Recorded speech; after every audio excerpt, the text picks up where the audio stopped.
Hey everyone, welcome to Tea Time with Dr. Tarver. I am so very excited that this is our last Tuesday here in August, and we are going to have an outstanding show this evening. This is a topic that a lot of people have requested, and I'm going to do my very best to be able to answer some questions and have our guests answer questions as we move forward on talking about the forever heartbreak of losing a child. So it is time for the tea. Now, this month we have been talking about people coming back from incarceration. We have been talking about dating in Black women.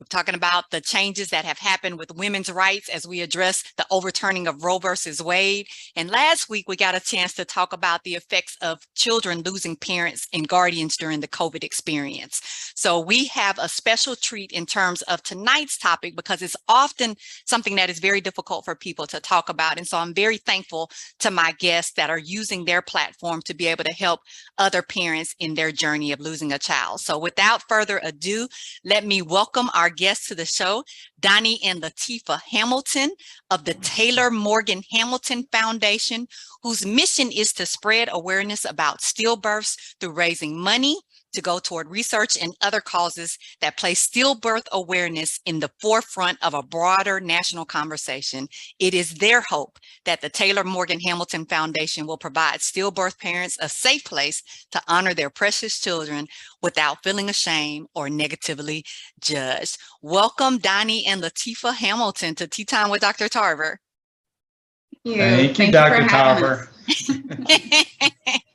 You are so very welcome. So very welcome. So let's get into it because we have a lot to get to this evening.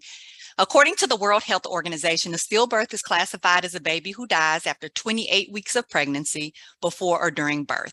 Approximately 2.6 million stillbirths occur annually, one each 16 seconds. One in 140 births ends in a stillbirth. In 2013, your family experienced a stillbirth. Inasmuch as you're comfortable sharing with the audience, tell us about your pregnancy and the loss of Taylor. Okay, so yes, we lost Taylor 2013. We lost her actually a week before she was born. It's a week before her due date. She was 36 weeks and she passed. During the pregnancy, I experienced, towards the end of it, some symptoms of preeclampsia, but I didn't have high blood pressure. So they never characterized as being that. And it was just, but I was really swelling up, had a lot of complications towards the end, but they kept saying, oh, that's just normal. It's because it's hot. And because it is, we had her in August. So we were kind of in the middle of the summer. So I guess they kept contributing to that. But as I mentioned, during that time, a week before she was born, we had some experience of her movements being lessened. They kept saying she was asleep and which is true, babies do sleep. But now that, definitely that we're pushing towards knowledge and awareness, we know that isn't the truth completely. So, but yeah, we went to the doctors the day before. The next day we went, she was gone. So that was kind of sums it up exactly how our experience was during that time, immediately when we lost her. So. I did you want to say something?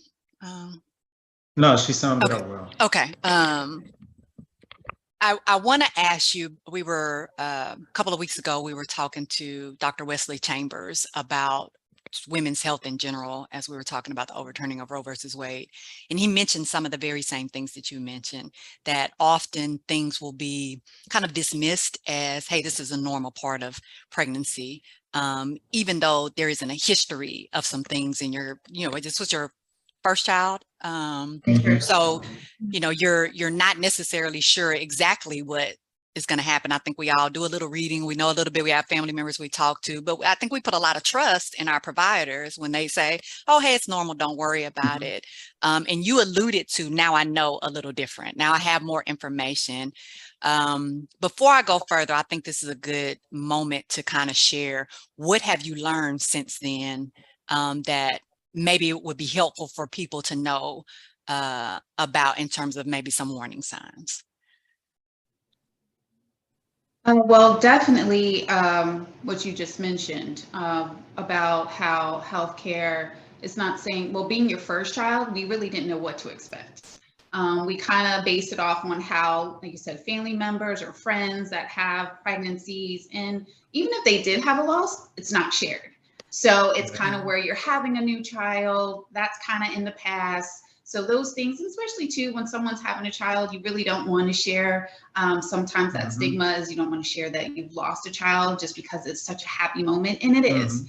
But definitely our first child, we really didn't know. We're basing off on TV and what we see and how the pregnancy and the pictures and the gender revealed, which we had all that as well. But the thing is that the truth of the matter is that every pregnancy is different.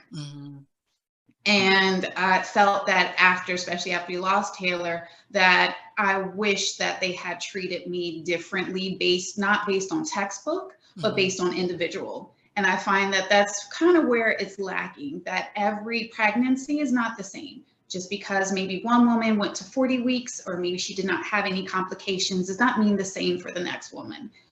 Definitely also race comes into play. As Black women or minority women, period, we experience this a lot higher rate than other races. So it doesn't mean that something's wrong with us. It just means that there is like some type of disparity or differences between them. So, it's always like healthcare is different, or and sometimes it's not healthcare. Thanks to my husband, we had pretty good healthcare. But I think we were still ignored because it's that you don't know. And, definitely now we say, please take control of your health. If you feel something different, if something is odd, please, I don't care what time of day. I don't care if you've gone there plenty of times, because I think after we had our next pregnancy, I was not a basket case, but if I felt anything wrong, I think by the end of the pregnancy, they knew who I was, they knew who I named, and you're back again. Yep, I'm back again. So, and that's exhausting. But you know what? I appreciate that realness. Like, how could you not be vigilant? Like, it's probably impossible not to feel some anxiety and worry. Like, hey, the first time was my first time, so I didn't know what to ask. I wasn't sure. But this time I want to make sure that I'm heard and I'm listened to. So I'd rather be wrong and maybe over exaggerating than I would be in a position where I didn't come and attend to it. And then there is actually something that's going on. Right. And I didn't care if they called me crazy or anything of that sort. It was just that. And after a while, I told them, look, you need to check this. And it was like, well, we don't need to. I don't care. You're going to still check this. So it's just, I felt like you take control of your care, because I don't know if the outcome would have been different with Taylor, to be honest, because we're firm believers in that. Honestly, life is just out of our control. Absolutely. But definitely there are things that you can do that may prevent certain things to come about. So definitely what we're doing in terms of the foundation, hopefully that does help. But I would say what I learned is to really take ownership of your health. It's just like with your primary care in terms of your own physical health. Don't let physicians put you in a box, especially your OBs. I mean, there were times, and we may talk about it later, where I felt a strong yearning to say, hey, let's go somewhere else, or let's do something different during the first time. And me and Latifa just thought that they were telling us the right things, but something inside of me, it didn't feel right when she started, swelling up, and it just didn't feel right. But maybe you should listen to that voice. And if people have that voice and they're uncomfortable, who cares what the doctors say? Just go. I've told several friends, even who have babies after us for the first time, if anything you feel uncomfortable with, take ownership and go. Don't let them tell you not to come because maybe they're trying to manage workload, manage patients. No, you should be in there, and you should kind of be adamant about your own health as a pregnant woman. I've never been pregnant, but Latifa, she wore me out the last few pregnancies, but I can certainly understand because that robbed us of our innocence. We were innocent and didn't know, and it robbed us of the innocence of having a first child and a baby to enjoy, and it ripped that joyful experience away from us forever. And we were like basket cases for every other pregnancy that followed. Let's one, I appreciate you also affirming how important it is to advocate for your health, because I think a lot of times people don't think that they can. A lot of times think we feel that because this person is a professional that and some people feel like it's almost disrespectful to request things to go against, or feel maybe disempowered to be able to say something because I may make a suggestion and they say, no, we don't need to do that. And that may be shutting me down, and I don't feel like I can advocate for myself. So I'm glad to hear both of you say, no, if you feel something, and you're going to feel something is not going to feel right. You know your body, you know, as partners, you know each other, like this is different. And being able to listen to that voice. I also want to get into, you started to mention, Donnie, some of the psychological things. Like we were struggling because we were robbed of our innocence. Like that is very, I don't know, it's almost like it just sits there and it hangs, that statement. We literally were robbed of, this was our first child, and we were robbed of that experience. Talk to me about some of the things that you all experienced after this loss. I know there are psychological, I know there are financial, the social aspects of even talking about some of these things. You know, I know there can be guilt that we feel about, like, well, we do enough, that I do, like all of these things. So talk a little bit about, for both of you, what you experienced after the loss. Start off. After the loss, it was just, it was something that I've never experienced in my life. In fact, Dr. Tarver, it made me numb to death now. Not that I'm not have compassion or empathy for people who lose someone they love, any loved one, but that hurt me to my soul. I've never felt a pain like that in my life. It wasn't, sorry if you hear background noise. We have two little active little boys in the background. Hi, little ones. We may have to step, one of us may have to step away. You're fine. Point in time, but it just struck me at my core. It's not a physical pain. It's just my soul. My soul hurt like nothing I've ever felt before. I was so looking forward to having Taylor join our life. Every week of growth, we were taking pictures and everything, and just watching the growth and feeling her move and talking to her. And when we lost her, it was unbelievable. I could still see the day Latifa laid down. We rushed to the hospital. We were living in Virginia, Arlington at the time, and just rushed to the hospital because something wasn't right. But then, you know, it's like the movie where that nurse comes and rubs your stomach and she's looking kind of weird. And we're like, what's up? And then she's like, hold on 1 second. And Latifa's starting to get all panicky. And I'm like, hold on, just be calm. And the doctor came in, and, you know, right away, you just saw that little heart just sitting there. And I could almost just see Latifa's body like just come off the table, and like, oh, my baby. And it crushed me. As a husband, you want to protect your wife, you want to protect your child. It made me feel like I was incapable of doing that, because a few days later, we did go to the hospital, and another hospital in Virginia. And they said, do you want us to just watch you, and just maybe we got the baby here, and if you go get the records? And like Latifa said, we said, oh, we got a primary. They told us this and that, and it seems like the baby's moving. This was Sunday, and she passed like Tuesday morning. And I held so much guilt. And even till today, I asked myself, could I have made another decision that would affect the outcome, and we would have our child? I'm a Christian and I'm a believer, and I love the Lord. I went in, after we lost her, I cursed God. I went in the bathroom, like, what the age? I mean, in the bathroom by myself in the hospital, just wanting to when you're swinging the air and just punching the air. And just so frustrated because nothing could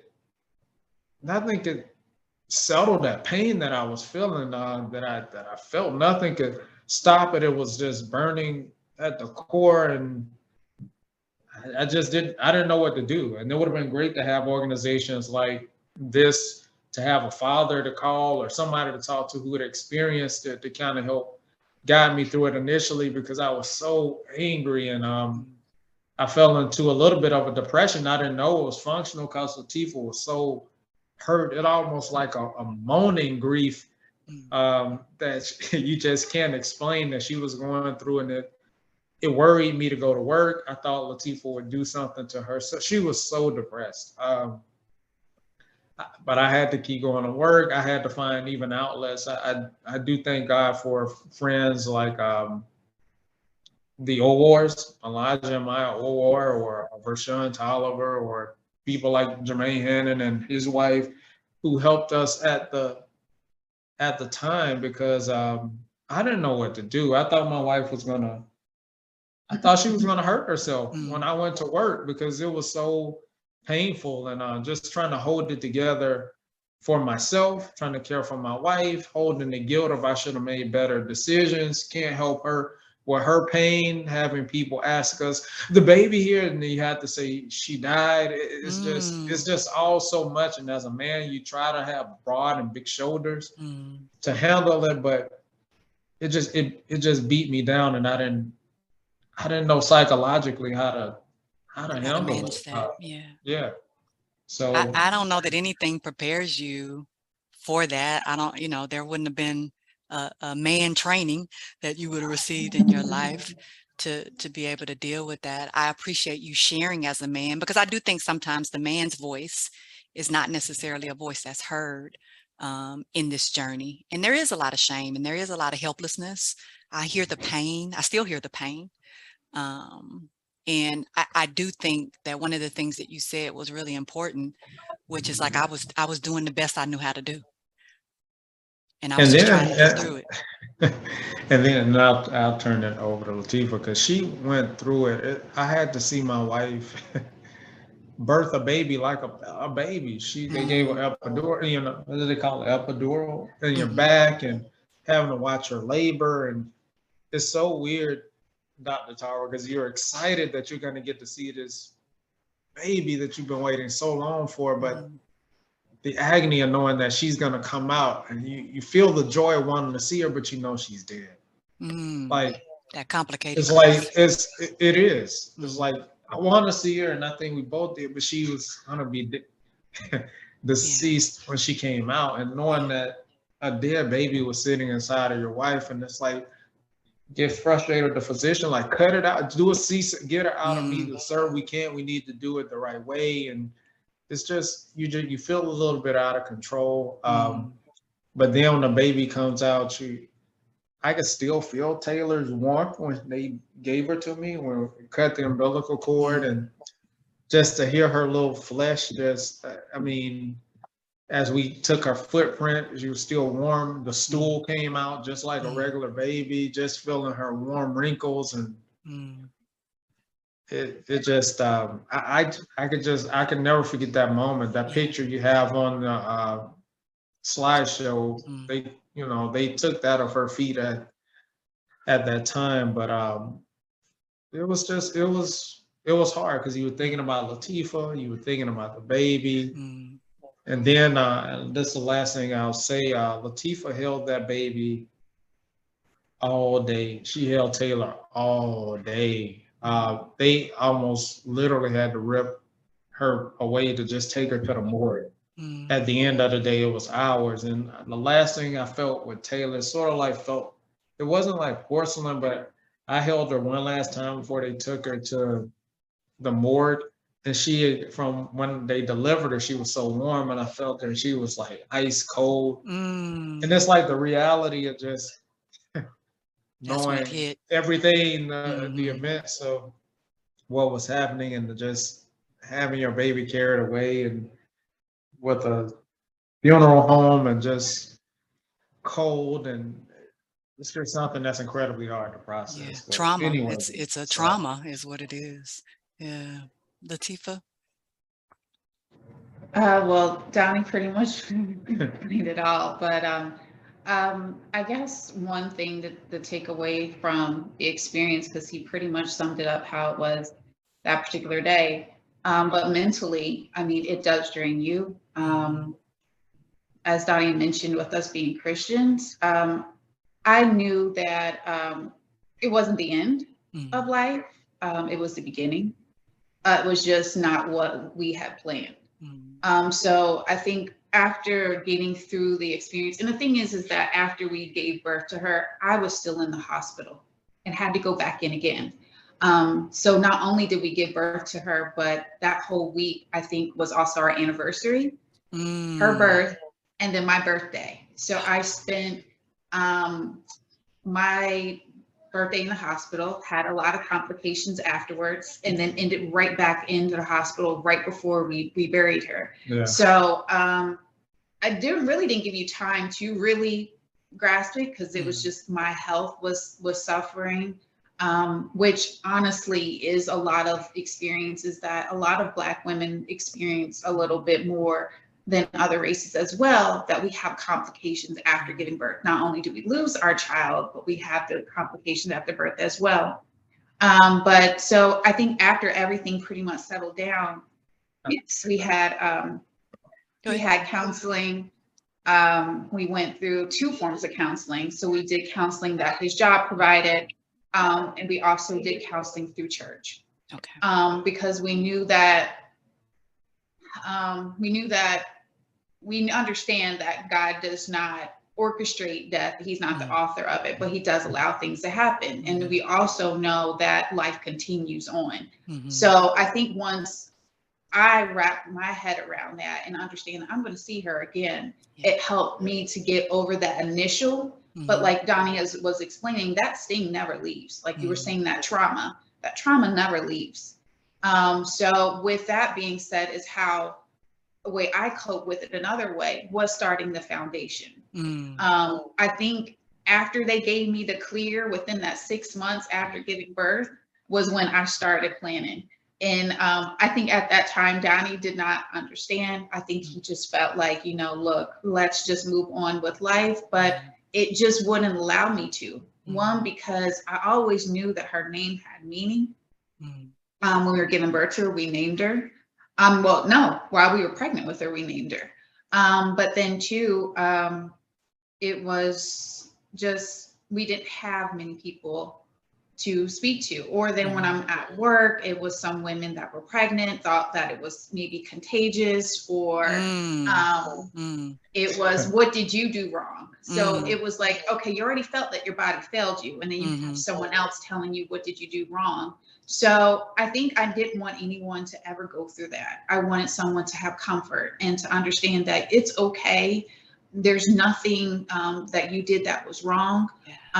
It's just, it's a matter of understanding that you will see your angel again. So, that's when you shift the other mentality. So you go from that depression to healing, but to know that you never will be completely healed. Is as if that child takes a piece of you with them. And like Donnie had said, every pregnancy that we had afterwards, it took away. We didn't take pictures. We didn't have baby showers. No baby reveals. We didn't do anything. I don't think people really knew that we were expecting until after the baby came.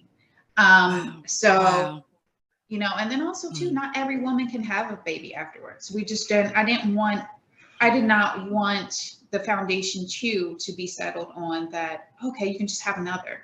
Because even after you have another, it does not take away the fact that you still don't have your child here. But then there's some women that can't, so that pretty much sums up the mental aspect of it.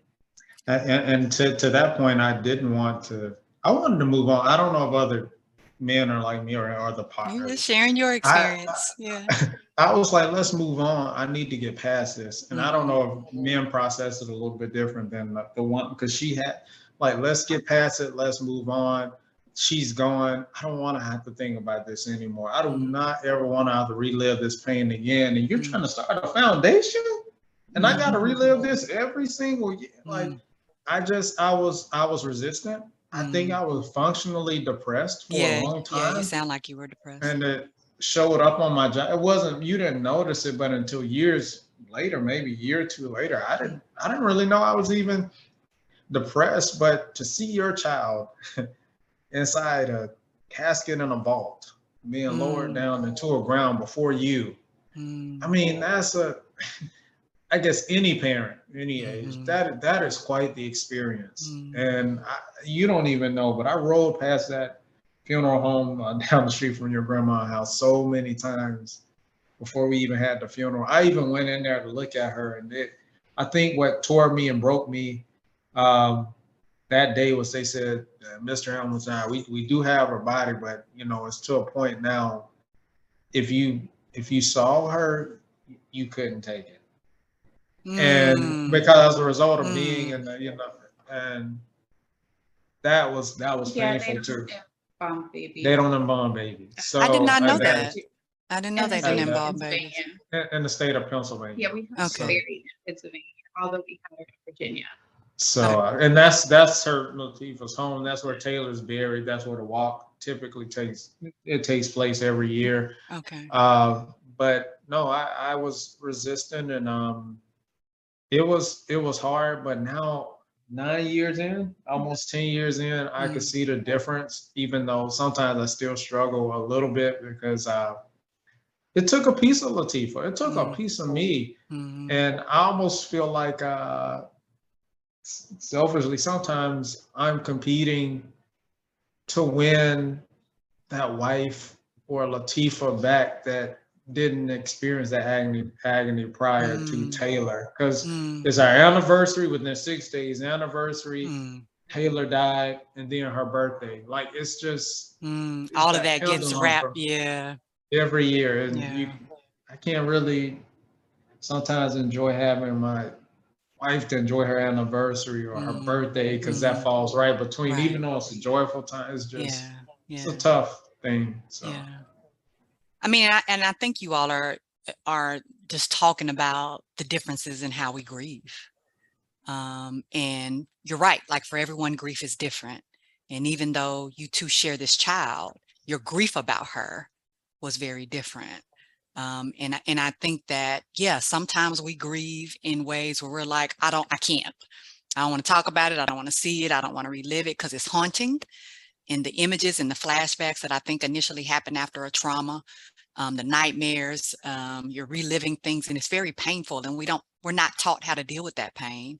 That's why we don't even have a word for when we lose our children, because there isn't a word that could sum up the type of pain that you experience. And so I think for Donny, the pain was so heavy on you. You were just trying to put some space between you and it.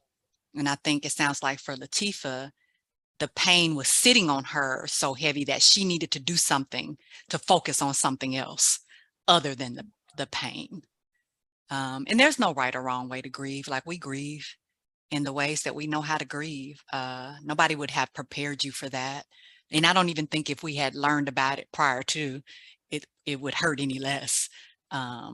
It's just that now you're allowing people to be able to have a space to talk about it, so they don't have to feel so alone. Because it sounds like you all felt kind of alone. Even though you were together, you were having somewhat different experiences in your grieving. And so that can feel really lonely. It's interesting because a couple of weeks before we lost Taylor, one of my sister's closest friends had a stillborn. And I remember she was telling me about it, and I was like, man, I like, that's so sad. I don't know what I could do if I ever dealt with that. And, and then it happened to us. So if anything, this experience has made me very sensitive to what other people go through. Not saying I wasn't before, but you really can relate. Like, when people say that they lost someone, you really cannot relate to it and it's not saying you want to go through it, because I don't wish this on an enemy at all. But it does make you more just sympathetic and just being there for them. Because honestly, I would have never, ever in my wildest dreams or anything that would have happened to us. But definitely it makes you just be more supportive and understanding and more loving and just anything you could do. So, Yeah. Let's talk in that space for a moment, because you all talk about the stages of grief, anger. Like we do get mad. Yeah. We absolutely. And even though we are believers, like we have conversations with God, like, really? Yeah. This, I needed to have this particular experience, God. Like this needed to happen in my life. Like my first, like, so we're really angry and we're in a lot of pain and we're hurting. And people aren't always sensitive, as you were saying, Latifa, like you all, this has helped you all think about things in a different way. But I don't think we even know how to really talk to people about grief. Like we make trite sayings and expressions, but we struggle to be able to even know. And so I think a lot of times we either say too much or we avoid because it's uncomfortable and we don't want to cause anybody to be uncomfortable. What was helpful to you all? You mentioned some friends, Donnie. Latifa, you mentioned starting this foundation. Like I just needed to be able to do something with all this pain. What was helpful to you all in this journey? Yeah. What was helpful is the counseling. I mean, honestly, that was I think immediately we started because we know that we needed to get through this. It's interesting because right after you lost her, and to be honest, when you lose a child, or sometimes anyone, but definitely with children, statistics show couples don't stay together. Yeah. It's not a high number at all. So I remember my mother saying, if you two make it through this, you can make it through anything.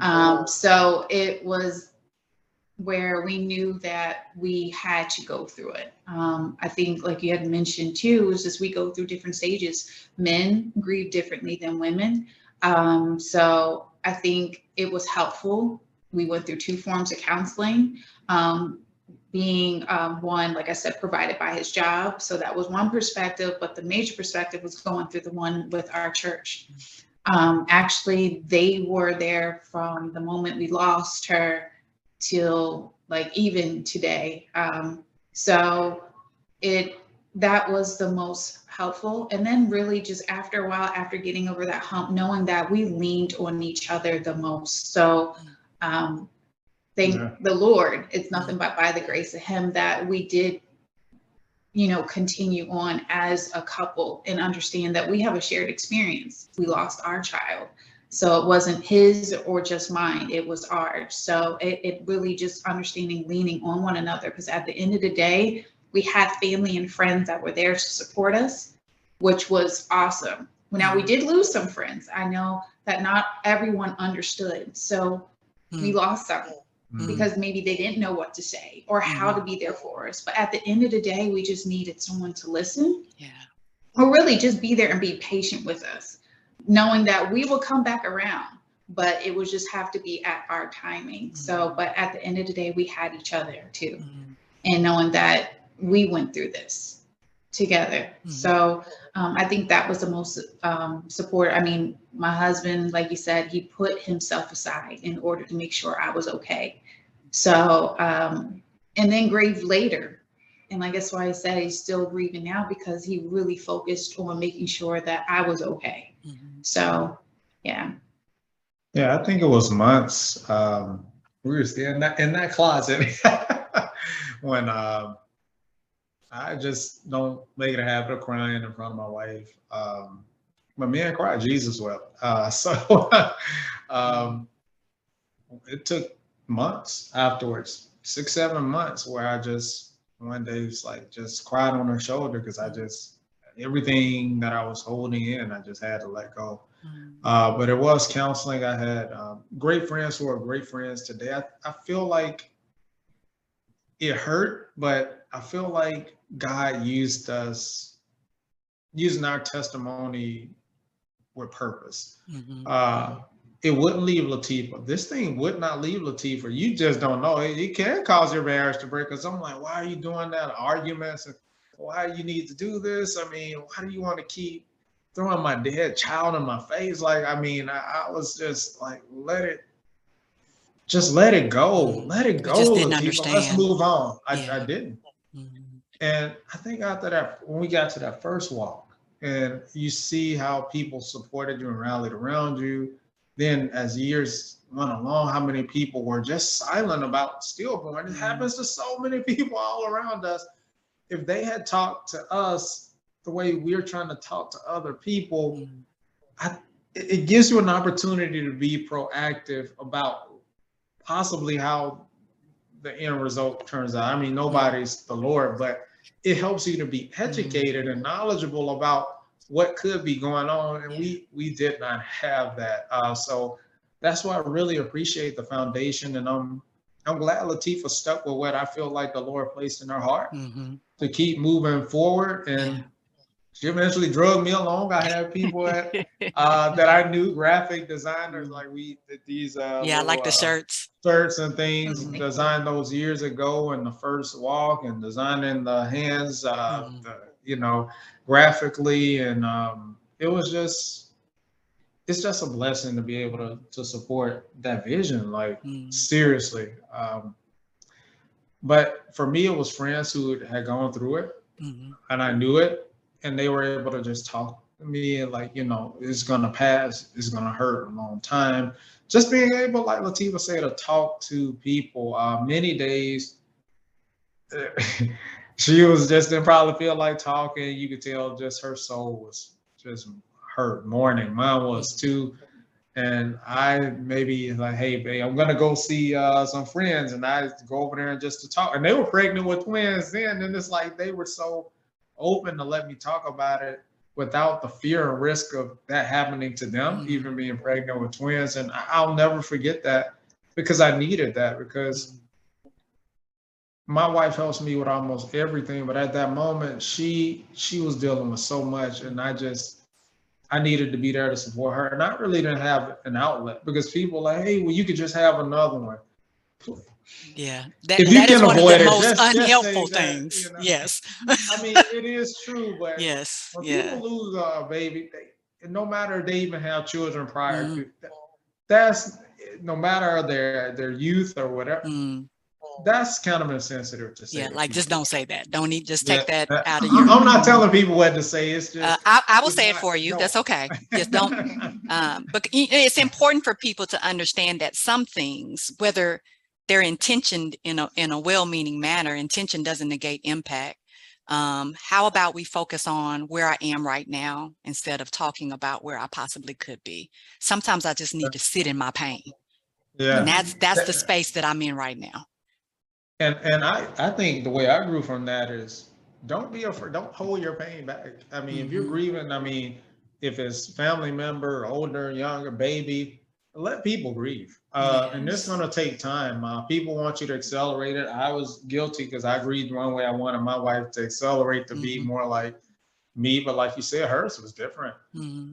Process to completely different. So don't rush people in their grief or their mourning process, because they need to get it out. Because if they don't, they'd be like me, holding on to it for a long time, and then it comes out unexpectedly, or negative reactions that could come off the wrong way but you need to get it out. But counseling in our community, sometimes I think it comes with a stigma. I don't need to talk to a shrink, or I kind of was like that at first, but man, counseling is so refreshing and relieving. And we still participate in groups. We still have to work hard to keep this together, and to just keep our own selves upbeat and going, even still as a result of what happened in 2013. Yeah, I appreciate that realness, because I think one of the other myths that people has is like, you'll get over it. The longer time goes, like, you'll be fine, that it won't still, because people don't understand how trauma works. You don't get over trauma. It's triggered. You cope with it. Yeah, absolutely. You learn to live with it. Absolutely. Absolutely. And there are triggers. I told you, I officiate basketball at all levels. I've been doing it for some years now, just on the side. And I told Latifa this year, it's been a few times this year, it's been almost 9 years later. And this year, more than anything, I don't know if it's because of different moves or whatever. I officiated a game, and there was a little girl on the team named Taylor. It was around 8 or 9-year-old girls, and I've officiated a lot of games, a lot of kids, a lot of teenagers or whatever. And when I heard Taylor, it was so hard because you're trying to actively officiate a game and focus, but it never hit me like that. And I felt pain. I wanted to cry, like as I was going up and down the court and trying to focus, but it's because my daughter would have been that age, and they were little girls trying to throw the ball at each other, and it just hit me out of the blue. Or I was on a train, I told you, riding into the city, and I saw a dad come in with a little girl around 8 or 9, and I was random, just sitting there trying to wait to go to work, and he like was talking to her and kissed her on the head, and it hit me. It's like, God, I almost wanted to cry. It's just, it never leaves you. It's just, it's random things, because even though we lost her at birth, maybe your imagination never takes you away to where she would be and how you could be her father or her. I can't speak for Latifa or her mother at that particular age. So it's still there. Yeah. That's why we call it the Forever Heartbreak. Yeah. I want to make sure that I give you all time to talk about the Taylor Morgan Hamilton Foundation. I know we've been alluding to it throughout this time, but I want to give you all that space. You've talked a little bit about the creation of it, but if you all will just speak to how you got here. Well, like mentioned, I started 6 months after we lost her. It hold it every month. We do a 5K event every year, excuse me. It happens usually in August, and that's because of it being her birth month. So every year we come together, we're raising money for stillbirth awareness, research, education, even grieving supports, and we usually pick an organization to support. We have been supporting Star Legacy Foundation for the past 9 years. They were the ones that helped us initially when I was looking for just space to be able to understand stillbirth and information. They were the organization that I found the most with the most information out there. So every year we donate money that we raise through the event and other events to them to kind of just help them spearhead to spread awareness. And so definitely also our space is not just for, although Taylor is the name behind the organization, we also give the space to other parents. So every year, parents come and they acknowledge their angels. That's the whole point, we say, breaking the silence one angel at a time. So it's a time for them to bring, to acknowledge their angel, not to be ashamed, to understand that angel is still a part of your family. And again, that you'll see them again. So we really just focus not only on our Taylor, but we focus on them and understand that we love their angels just as well. So during the 5Ks events, we usually have a marker that has their baby's name on it. So it gives them a chance to see that their baby's name is written. Because a lot of parents have never written their child's name after giving birth to them. They've never seen their baby's name in writing, besides maybe on the death certificate. So it gives them a chance to see that, their baby's name is being acknowledged. We do a closing ceremony where we sing my mother sings the Lord's Prayer. So it's just to understand that although it's something that is so heartbreaking and it's traumatic that you'll never get over, but it's that moment that you can come together as a community and acknowledge your angels, and they'll understand that you're not alone. Right. And we're not alone. I mean, 23,000 babies pass away per year. So that's a lot of families that are affected and then it's 1 out of every 4 women that will go through it. So that's a lot of families that are being affected. So we definitely just want to make sure to know that they're supported, that we're here, and that I'm trying to do all I can, or we're trying to do all we can to kind of just make sure that it continues on. So that sums up what the foundation is about. And you may see the, like I said, you see the giraffes here. A lot of people have helped us along the way through sponsorship and just friends who just had a heart to help us, you know, at the beginning with the designs. And like I said, fulfill Birth Latifa's actually vision through what it would look like. The giraffe comes from the thing that I felt helped my wife the most was, believe it or not, going to the zoo. She does some weird stuff, but it was going to the zoo, and I'm like, really? She wanted to go to the zoo, but I was doing everything just so she could be okay. I always say, whatever you want to do, babe. So we went to the zoo, and I never just seen her just light up or feel. I never felt that peace over months after losing Taylor until she was feeding giraffes with the leaves, and we would go there, and she was like, "I feel so." I don't know if you said you felt peace or it warmed her heart. I had not seen her feel so good or smile in a while like that. And she was like, if I start this, I want it to be the giraffe, because that's what helped us. I was going to Elmwood Zoo, feeding those giraffes the lettuce. And it did something. It did something to us or for us that day. And as well as the butterflies. That you see around it. Every time we see a butterfly, we we often wonder and say, it reminds us of Taylor, and just it's symbolic. So that's what you will actually see in the design. But it's a great foundation for me. I just do what's as needed. She's got a great committee. I carry the boxes, help roll up some T-shirts, do what she tells me kind of to do, and when I have to do it. A very supportive family, and when you see families at the walk and they just lost a child like last year, I was so touched the last few years, because people come fresh off losing their babies, and they come to the walk, and you could see the pain, and you know that you've been in that spot.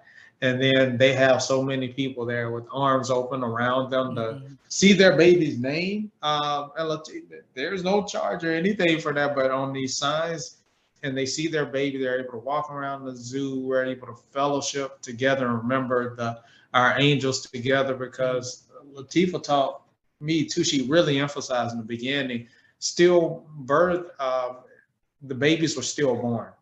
So to us, even though they're stillbirth or stillborn, they were stillborn to us, and they are still our children, and we will never forget them. So I'm just, I'm so proud of her and what she's done to raise so much money and support so many families. You don't know how many mothers reach out to Latifa for advice and comfort, and we even got some dads joining committees now. So the word is spreading. Absolutely. Yeah. And just to understand what Donnie was mentioning about the logo, so butterflies signify stillbirth. So that was something that we definitely wanted to have that in there. But then the giraffe was Taylor's nursery theme. So that was why we also put that in there, because her nursery was completed, I think, within 5 months of us being pregnant. So we already had everything ready to go. And we still have that giraffe upstairs. We do. I don't understand why, but we still got that big giraffe upstairs. Well, it's staying with us. So yeah. Yeah. That's our way of watching over you. Oh, exactly. Okay. See? That's why we need to keep it. Don't put the giraffe in the basement. Transitional objects. We oftentimes when we are grieving, we need to have something that helps us in that process. And so a transitional object like this stuffed giraffe can represent, like, you're still here. I think, one of the things that you all do, sometimes people feel like they're forgotten parents because of a stillbirth. So you don't see a child. So you don't think I'm a parent because you don't see a child here. And Right. so I think sometimes a transitional object helps remind us, like, I know you were here.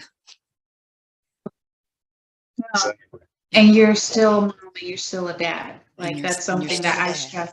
Yeah. Right. Like, Mhm. when someone asks us how many kids do you have, I Mhm.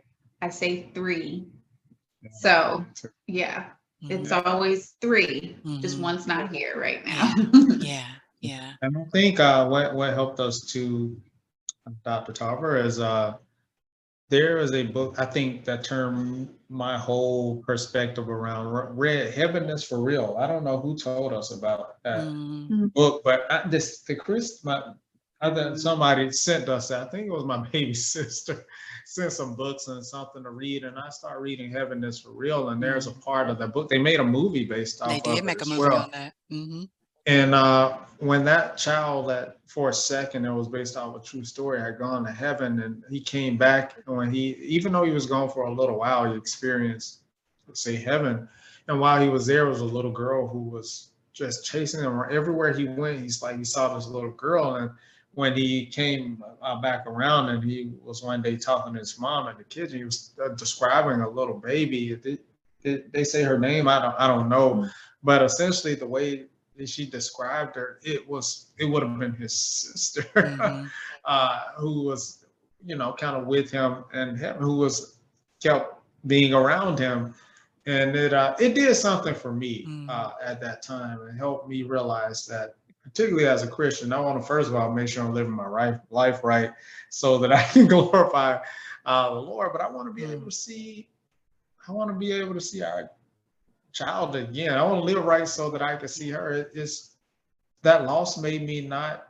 I never feared death, but you all have that uneasiness about it. But now it's like that would be an opportunity. Yeah. As morbid as it sounds, being absent from the body is being present with the Lord, and live right, make it to heaven, and I get to be there with her. Me and Latifa have talked about not taking days or anything for granted. Even though we can still do better, not take things for granted, because life is not promised. Enjoy your children, enjoy the blessing that you have, and children that you do have, and that our life isn't about us. I often, Dr. Tarver, wonder and ask Latifa, this happened to us and it was devastating, but could it have happened to someone else and they just not have been able to carry the message forward? Was Taylor even intended to be born and alive, or were we used to carry out God's will with respect to that foundation being started? If she were here, this group would never exist to be able to help other parents. So the experience teaches you to live outside of yourself. I mean, this woman, she lives outside herself. She's made me a better man, a husband, as a result of what she's done through the foundation. And I don't even tell her every day, but it helps you live outside of yourself. Look to others to help them when you're hurting and when you're grieving and in pain, because it just helps. It just helps manifest good feelings, good vibes, when you're able to help somebody else. Helps your spirit. Absolutely.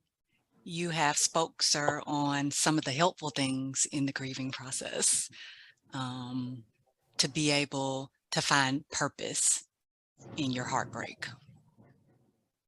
And it sounds like this foundation has been able to help other people heal, to help other people who would have maybe not been able to feel comfortable sharing their pain, to know that they weren't alone, and to be around other people who could understand, because sometimes we don't know how to talk to people who haven't been through it.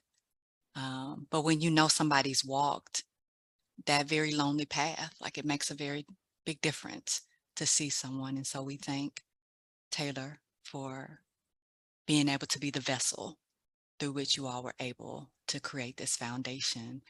Tell people where they can find out more information about the foundation, donate to the foundation, participate with the foundation. Definitely. So we do have a presence on Facebook, Instagram, and we do have a website. It's just Taylor Morgan Hamilton Foundation. So that's the handle for all three of them. So even if you just simply Google it and put her name in, it comes up. Um, we do have, right now, we just came off of this year's 5K. So really we're in closeout mode. But, definitely we usually have a lot of posts. We're trying to have more events throughout the year now, instead of just focusing just on the 5K. October is a pregnancy, infant, and loss month. So usually not only are we trying to push out different events in the areas that focus on pregnancy and infant loss, but also hopefully that we can have our own. Just a lot of organizations do things during that month as well. So that's what you'll see a lot on the website, along with just ways that we can kind of just come together as a unit, or even just share legislatively what's going on. There's a lot of things going on within different states. They have now in every state just a certificate of birth that does recognize stillbirth. That's something that we didn't have when we lost her, but now majority of the states do have. Also, some states, it's very few right now, that are doing tax credits for stillbirth. So that's something that we are sharing as well. And then there's just initiatives that right now, for instance, there's bill that's on the Senate. Hopefully it does pass, but it's a way to reduce. They're doing more research and trying to come up with more research on why does stillbirth happen and how they can reduce it. And that's something on the Senate right now. That's, I think, Booker and Robbie are the ones that are doing. So it is a bipartisan bill. There's something that they are pushing to do that as well. So hopefully that gets focused, because like I said, with Black women, it's increasing a lot right now. So I'm really hoping that it does pass, where we can get more research behind it and more preventive care, just so we can have more babies being birthed in this earth alive and with their heart beating. Yeah. So. Absolutely. And I think it's helpful too for us to participate in research. So I think that's another way that your foundation is helping, is to raise awareness, because often we're not participating in studies for, good reason, historically. But yeah, like our presence is needed in order for us to be able to guide the research that's going to benefit us. And I think partnerships will help as well. There's a lot of, you have OBGYNs, you have babies delivered in hospitals and women's centers everywhere. I often ask Latifa and talk about the possible opportunity for partnerships with our foundation and hospitals in multiple cities, so you could spread this word. Or we heard a moaning mother, when was it, when we had Donovan, just grieve. It came back to me 4 years ago. Yeah. She was just moan. That moan. You saw that butterfly on that door, and it broke my heart. Like, we had our baby, hers was gone. But just partnering with hospitals to say, hey, for them to step up in the healthcare to say, hey, this goes on.